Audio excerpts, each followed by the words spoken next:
السلام علیکم جی، یہ وہ جگہ ہے جہاں حضرت موسیٰ علیہ السلام اللہ تعالیٰ سے عبادت کیا کرتے تھے اور اللہ تعالیٰ سے ہم کلام ہوتے تھے. اور یہ کوئی طور کا پہاڑ ہے، یہ چوٹی ہے. میں آپ کو یہاں سے لائیو نہیں دکھا سکا. اس کی وجہ یہ ہے کہ یہاں سگنلز نہیں ہیں، تو لیکن میں اس ویڈیو کو اپلوڈ کروں گا آپ سب کے لیے تاکہ آپ لوگ بھی اس کو دیکھ سکیں. اس میں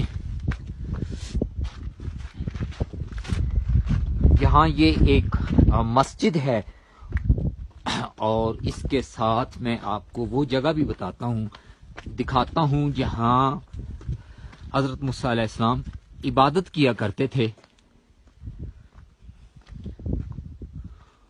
اور وہ یہ جگہ ہے،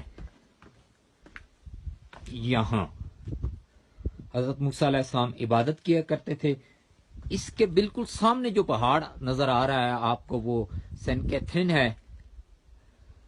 اور اب میں آپ کو وہ ویو دکھاؤں گا جہاں اللہ تعالی نے اپنا جلوہ دکھایا تھا حضرت موسیٰ علیہ السلام کو، اور اس پہاڑ جل گیا تھا. یہ وہ پہاڑ ہے نیچے جو آپ دیکھ رہے ہیں، یہ والا. یہ وہ جگہ ہے جہاں اللہ تعالیٰ نے حضرت موسیٰ علیہ السلام کو اپنا جلوہ دکھایا تھا. اور حضرت موسیٰ علیہ السلام کے ساتھ جو 40 لوگ آئے تھے وہ بھی سارے فوت ہو گئے تھے، اور جن کو حضرت موسیٰ علیہ السلام کی دعا کے بعد اللہ تعالیٰ نے دوبارہ زندہ کر دیا تھا.